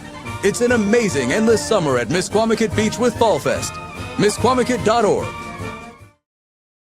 Make your house a home using quality paints and stains. Achieve long-lasting color and beauty with premium products from Benjamin. And boy, did we have fun off the air. You guys will never know. Okay. We were talking actually about the fact that this show has an intimacy coordinator or intimacy decorator. Yeah, director. And why? Well, This was a show from 25 years ago. Yeah, there are some intimate scenes. I don't want to get into too much detail. Okay. But I mean, they're two, they're two couples in their 30s, 40s. So, we're all adults. We can handle it, right? Yeah. There's some intimacy stuff that happens, but I mean. But it's because of this director, I would assume it is handled very classy. Yeah, I mean, I would say this isn't hair. I've never dealt with. Again, this is just my first straight show, non-musical, and I didn't have any of this happening in the other shows that I was in. So this is the first time that I've had an intimacy coordinator, and I mean, Mel's been great with it, and that the intimacy coach did a really good job with the scene, and for a very long time we weren't practicing that part of the scene, and we were really comfortable with the rest of the scene, but then that part at the very end of that scene, we just would stop for the longest time, and then finally, 5 days ago, we finally got. So we really are just getting it, and it's been. Judy isn't here to defend herself, but I would have been completely against that. I would have said, no, it's part of it. You do it the whole time. I don't know. If you're rehearsing for 4 weeks, you do it for 4 weeks. I don't want to say anything about Judy. I love Judy, but I don't know. Maybe she was just jealous of Mel getting to kiss me. Who knows? I don't know. No, I just think if it's part of it, you just do it. It's theater. Yeah. I mean, we would say the lines, but we wouldn't, because we just didn't know how far she wanted to really push it. And with ours, it's not just like I think intimacy, people always just think sex, but it's also we're fighting, and so there's like a lot of stage combat stuff that you have to do. That's part of it that we didn't know how to do until she came in and taught us. So it was an interesting process, but one that was definitely needed, and I think it makes the rest of that scene great. I personally, I don't know about you, but yeah, and I just want to say, because I know there are people and audience members that will say, well, if there's going to be blatant sex, I'm not going to this show. No, and it isn't. No, I wouldn't. It's no. Don't go to Rocky Horror if you think that way. I will say that. It's not Full Monty. It's not, something like this. It's. I think it's like a real scene. Like, we really start out just kind of getting into each other's faces about everything that has gone down up to that point, and then things get a little steamy. Tension, right? So you get sexual tension along with. I mean, think about it. You were with someone for that long, and then you start fighting about things. Tensions brew, and then you get a little physical, and things start to happen. I feel like that happens with. But little goody two shoes over there has a perfect marriage, right? Yes.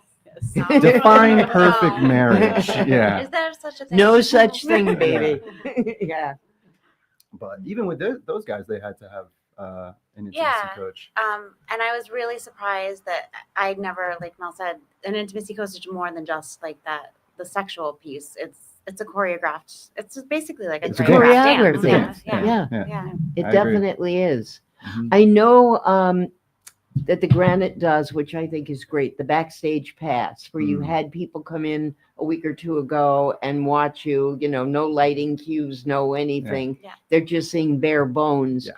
Did they have an opportunity? I've only been to one of those, and it was last year when she first started it. I think I went to our town. But was there an opportunity for the people that came to ask questions or to afterwards or talk with you 100%. About your characters? Yeah, we actually talked quite a bit during all that, and I mean, there was great questions that were asked. I can't remember off the top of my head now, but everyone was really intrigued about the scene that we did and every other scene after that. So I think it really push people to want to come see the show, which was Well, which was that's the great. whole idea. Yeah. Honestly, I enjoyed. I don't know about I you did guys, too. I but thought it was a lot of fun. I'd never done one it before. was nice to go through, like, because we had. It's not like we had that scene fully polished, No, but we were there enough that it was nice. Well, that was the whole idea. It was She nice to didn't get want it reactions polished. from the audience, you know, Yeah. where we're like, oh, these are happening, and then you kind of just go through the motions a little bit, thinking like, oh, there will be a laugh here, or you know, people will react to a certain way, but then when you actually have people in the audience listening to you, it's like, oh. Yeah. I didn't know that would happen, like those kind of things, you know. And it's the only scene. I'm sorry. I was Oh, just I going to think say we were it's the going to say only the same scene thing. Yeah. with all four Yeah, all of four us of us in it. Yeah, exactly.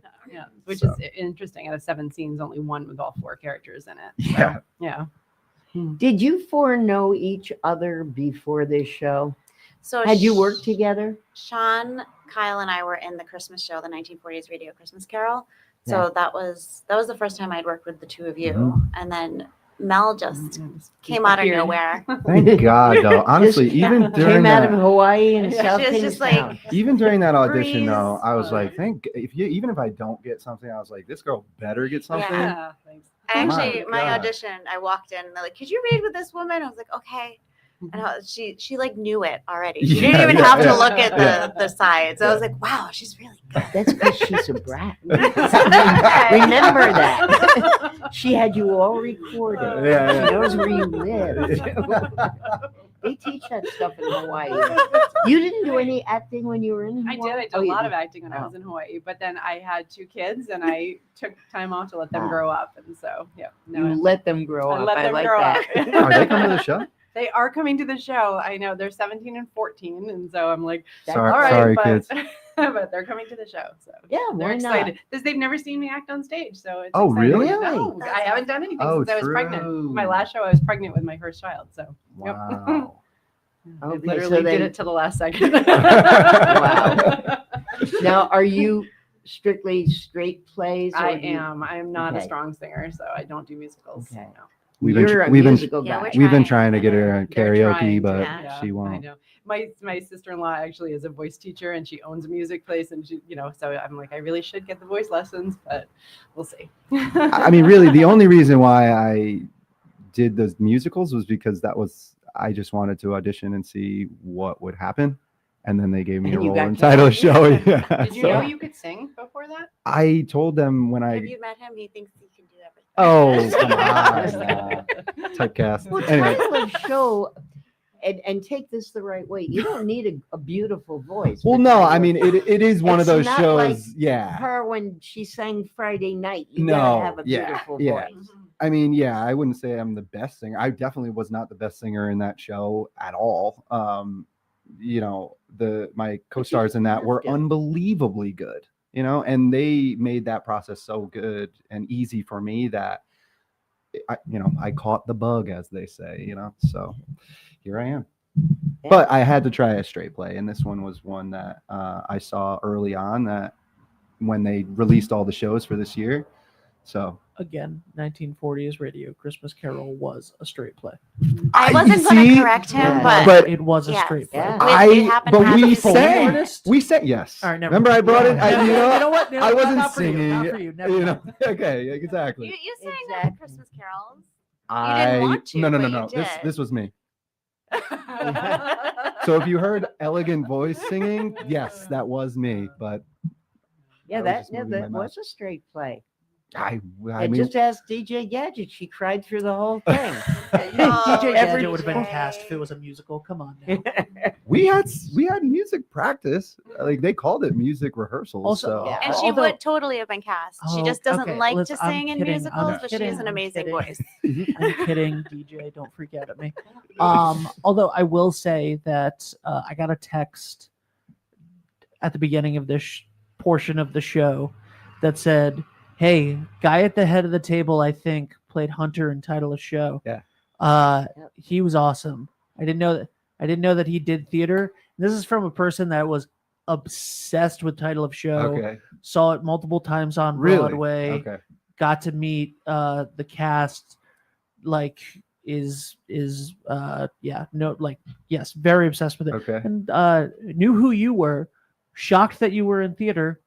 Thought you were fantastic. Well, thank you. So Thank you. I appreciate that. Hope That's you come to this that's a show. tough first show too. You know, I It's a was tough told first show, man. I was told by everyone that was working on that show that the analogy was you decided to climb a mountain. Yeah. And the first mountain you decided to climb was Everest. So everything will be easy after that. And that's kind of, I mean, it has been, you know, although the Christmas Carol did throw me for a loop with the Foley stuff and all that, but That's hard it was an stuff to interesting do. process. It was an interesting Wow, process. that's hard. It's cool to be able to put Foley artist on my resume now, which is kind of nice. But Yeah. who knows when I'll use That it again. means sleight of I brought in hand. a bunch of things when I was on the show Yes. last time we did it. So yeah. Actually, would you just like to be our resident Foley artist here at 321? We don't have any need for it, but like I'll create stuff. You can come and just make sound. Hey. Yeah. Okay, yeah. All right. Bring out the frog. Yeah. Ding-a-ling-a-ling-a-ling. Yeah, the Well, frog. yeah, you would have to learn lines. You'd have to learn everybody else's lines, Yeah. like Mel does. Yeah, you do. I mean, that is hard. Because when I saw the GAM do it a few years ago, the radio play, they did the 1940s radio play. I was sitting, I just happened to be in the second row, and I was right in the sight line of the Foley artist. I never looked at the other people. Yeah. I just could not take my eyes Yeah. off that guy. A lot of people said that they were like, you know, the show was good, but like everything that you were doing, we were just so interested in what was going to happen next, Yeah. like what sounds you were potentially going to see. All right. Now, with something like that, did you ever go up 3 pages or forget? Because I couldn't. it just comes like that. Yeah. those cues. Yeah, but I couldn't because I lined everything up by the time we started. I like lined everything up to know, okay, this is next. So I never really had the ability to change. You also had the script in front of you. All right, I didn't want to say that, but yeah, I had the script in front of me, so I wasn't. You know, for the people that, and I always think of people that are listening, watching, and don't know theater terms. When we say Foley, this isn't like the hospital Foley. Oh, it's God. it's not that. No. This is the guy who's making the sound effects, who's doing, and that's somebody knocking on the door or bells for something. Yeah, or, a lot of it was like walking in the snow or jingling Squishing. keys or Yeah. opening doors or, you know, That rattling is the chains for the hard ghosts and work. stuff. Yeah, it was. I was Really. sweating by the end of it. I'll tell you that. Yeah. Oh, I bet. Yeah. That is real. And that was a lot of performances too. Yeah, we I had think 3 weeks. I Was it think it 3 was weeks? 4. Was it? I think so. Nah, well, It was a long run. it was a good Yeah, one. it was. Yeah. Well, we're going to let you go. So Jessica and Mel and Kyle break a leg on Friday. Thank you. You can break the, what's her name? The stage manager? Oh, Paula? Paula, you Yes. can break her leg tonight, but not tomorrow. You guys are going to be great. I looking forward to seeing it on Saturday. Yeah, it we're really is excited. going to be good. Mhm. It's certainly going to be different from Rocky Horror. Yes. But I- Kyle is in both. Yeah. Oh, you are in Rocky Horror? I didn't Yeah. get that in the beginning. Yeah. Oh, good. And you're not Dr. Frankenfurter, are you? No. Because I'm, you know, in this show, there was no way I was going to be able to learn more lines, and then all of these lines, and then we are done the 21st, and then Rocky opens 2 weeks after that. There's no way. So do you jump to the left? So yeah. Yeah, oh, trust me.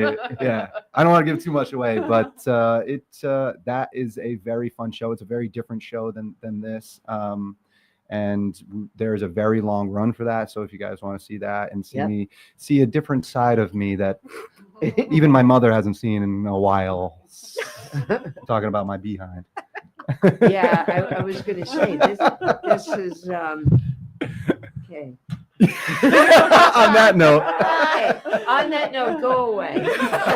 No, go to rehearsal, and thank you so much for coming in. You are Thank you fun for having people us. to Thanks. talk with. Yep. And when I see a show, I'm not a great big laugher. I'm a smiler. People don't like me in the audience because I smile. I don't cry. I just get unhappy. However, I am seeing it with DJ Gadget, who Oh. is the total opposite. Yeah. She and I go to the theater. She goes, woo! Yes. So if you hear a woohoo, you'll know where I'm sitting. Honestly, I will be upset, but DJ, if she I is- don't hear she you. is a woohoo. She is a crier. Yeah. And when I saw Rocky Horror in the theater, I had never, ever, ever seen it.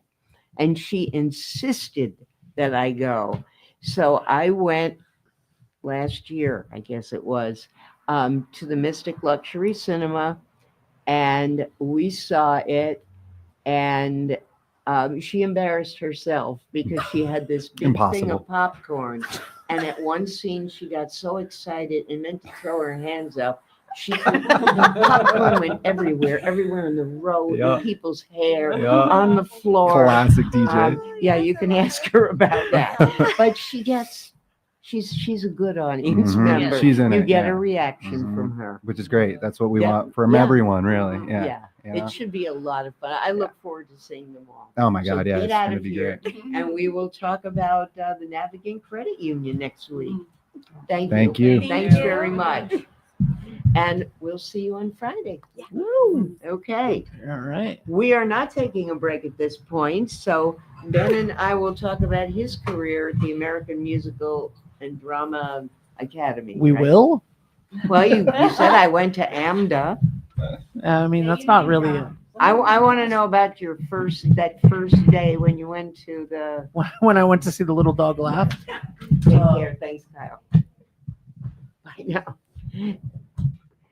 Now, we, just to remind our audience, because we have two things to remind you of.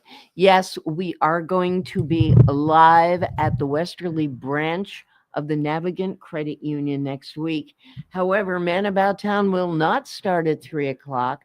It will start at 2 o'clock Eastern Daylight Time. It will be from 2 to 4 next Wednesday. The reason for that is the Navigant Credit Union locks the doors at 4 o'clock, and no, they don't want people coming in at that point. We always invite our audience to come by. The Navigant people want that. Gina Brancato, who is the branch manager, and Angie Swain, who is the assistant branch manager, they put out so much food, and that food is for everybody. It's not just for us. They want people to come in from outside. They want you. You do not have to be a Navigant customer, not at all. Neither are you going to get jumped on and proselytized. They don't do that there. They welcome everybody who comes in. We actually had about a year and a half ago, because we do this every 3 months at Navigant. They're great partners of 321 and great partners of Man About Town. And about a year and a half ago, this man and woman came in and they walked right over to the food table. And I'll tell you, that food table is something. I mean, there's always vegetables and cheese and crackers and usually a crock pot full of meatballs or shrimp. There's a lot of food, pizza. And they went over there and they were getting their food. And somebody from the branch went over just to welcome them. And I kind of asked them to come over, see if we could interview them. I thought they were members of the credit union. I said, "Oh, that's nice. You heard the broadcast." She said, "We were driving by. We were driving down Route 1, and we heard you say that anybody could come in, and we missed lunch." And that's what they came in for. And I'm telling you, they were great. They were down to earth people, but the woman was also like wrapping the cookies to take back in the car, which is fine. Yeah. The Navigant people want that. They are the most giving people. They always have a big display of area businesses, business cards. They do a lot of networking. You do not have to be a member of the Navigant Credit Union. If you want to be, or if you want to find out more information, there are people there to help. Because the one thing they do at Navigant, and my hat's off to them, they have 20, I believe now 25 branches, all of them in Rhode Island. And that's amazing for this little state. But that's where they started 106 years ago. That's where they are. They have not ventured over the line into Massachusetts or Connecticut. Not yet. They may at some point. But they are great. But the one thing they do is when you are hired at Navigant for any branch, you learn every job. So there's nothing that says, oh, you want a car loan? I'm sorry, Susan isn't here today. She's out sick. Come in tomorrow. If Susan's not here, there's somebody who can do it. That is the same way with opening a new account, with opening an account for a newborn baby. What they have, their Embark account, and I think if I have the ages right, it's for young people ages, I believe, 13 to 22. You'll hear more about that next week. It doesn't matter what it is. There's somebody there that can help.